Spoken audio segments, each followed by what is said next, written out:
Hey guys, it's Hamza here again. Today's video, I wanted to cover the office market and what that looks like for the rest of 2023. Obviously, if you guys listen to me, if you guys hear what I have to say, you guys are involved in real estate somehow or somewhat. And, the asset classes are starting to tumble one by one. Obviously, we had the huge Twitter exit a couple of months ago with Elon. Well, not a couple of more than a couple of months ago now, when Elon quietly decided not to pay rent in Silicon Valley for his Twitter office. There's a legal dispute there. Landlords are not getting their rent, which means they can't pay their mortgages, and there is a large amount of debt that is surrounded in commercial real estate. Right, that is the name of the game.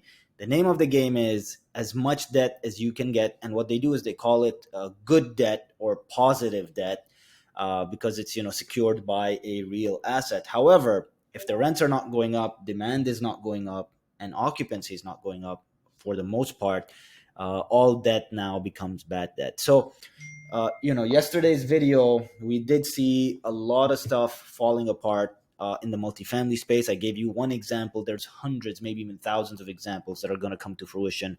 And like I said in the last video, I'm not going to talk too much about that. But in today's video, I did want to talk about offices and what is going on in Silicon Valley. So Silicon Valley, by the way, is everyone, like, when there's negative news, everybody wants to use the worst example in the industry. And the worst example right now, because tech has been impacted, because there's been a ton of layoffs, because there's just been so much movement, everybody wants to take Silicon Valley as an example for office space. I can tell you firsthand that office space right now, as we see more and more companies looking to become more efficient, use the work from office strategy to either let go of employees that they don't need, or have employees find other places to work by forcing them literally to come to the office, is a strategy. And this strategy now means that people are going to need to lease offices, right? But before I get into that, I want to talk about what is going on in Silicon Valley. I have an article here, once again, as an example of what bad news really looks like.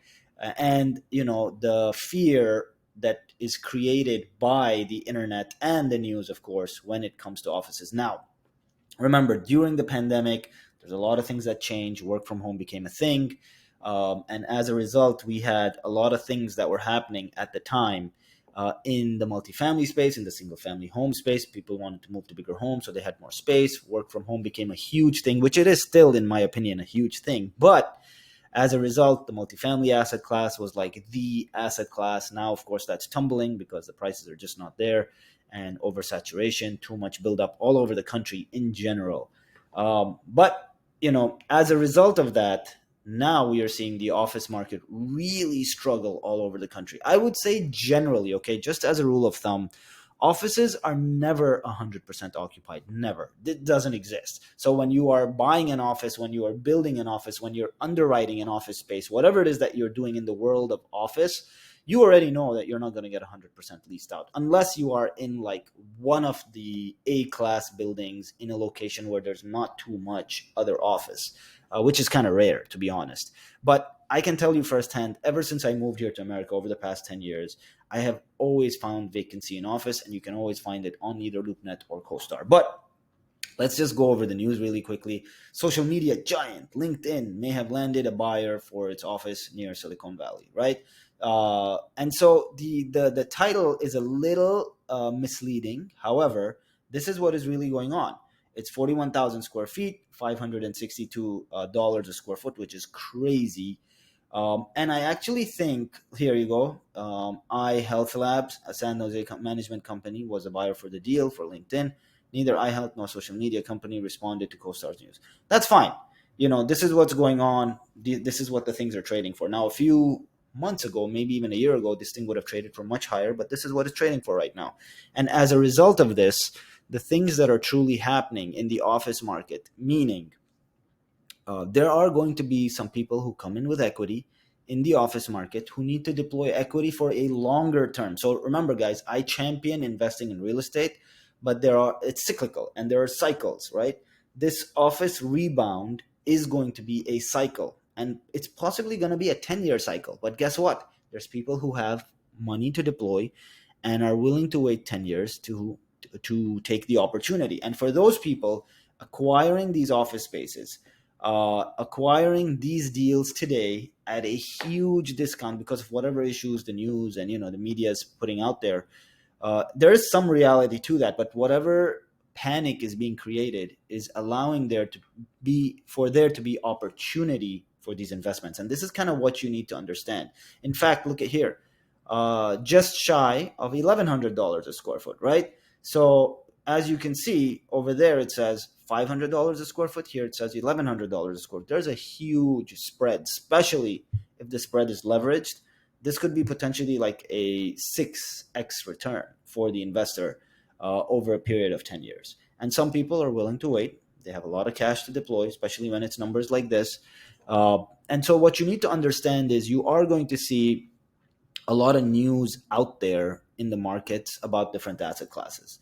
And these asset classes are non-performing asset classes. But what you need to understand is that that is a today problem. These all somehow will end up getting resolved. More and more CEOs, just like AT&T announced yesterday, are going to require their employees to now come back to the office for efficiency. Whether it's efficiency, meaning people don't want to come back to the office and the CEO actually wants to let them go, or efficiency as in you're now in a work environment, you better get to work from 9 to 5 or 9 to 6 or whatever it is. And those are all things that make businesses efficient. Those are all things that really bring innovation, as you are surrounded by people who are constantly hustling and bustling and actually working. And I personally know of a lot of people who are working from home and are working 3 jobs, right? 3 full-time jobs. They're juggling 3 jobs at the same time because there's really no control over who the hire is. And I personally know that, which is why I'm sharing that with you guys. So I do think that the office space right now is definitely in panic.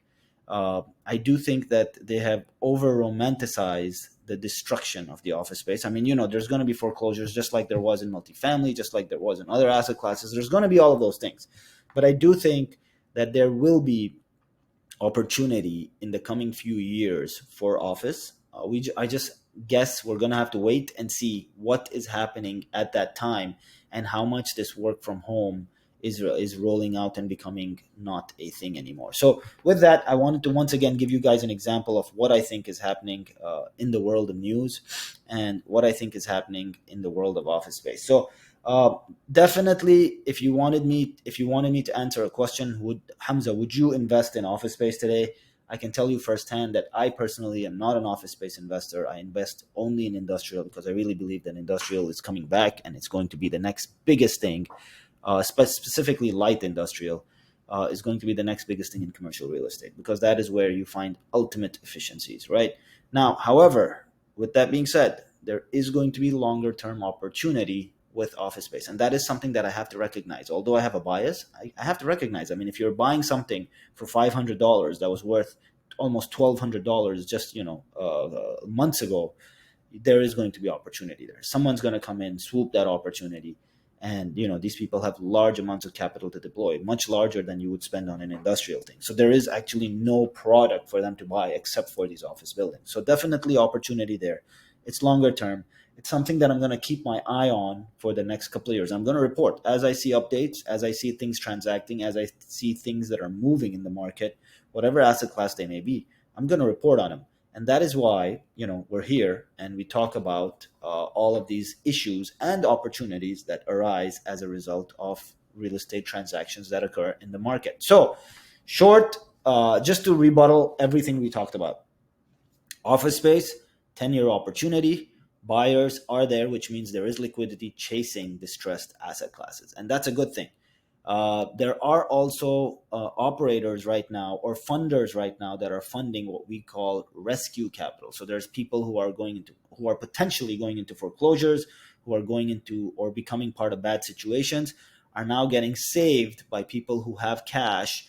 And those people who have cash are basically taking over the deal and making all the money. So that is something that is available right now. Debt is becoming a little tighter. Well, by little, I mean a lot tighter right now as where we sit. And that is going to stress the real estate market for the upcoming few months. Now, the good thing is that the Fed did pause interest rates. I actually don't think that they're going to increase interest rates, and that's something that I'll make a separate video on my opinion on where these interest rates are going and how they're going to pan out. But yeah, so just wanted to give you guys today's news update. This is what that looks like. Be sharp. If you're finding opportunities in the market, make sure you identify them as opportunities and they don't end up becoming liabilities on you. With that, I'll see you guys next video.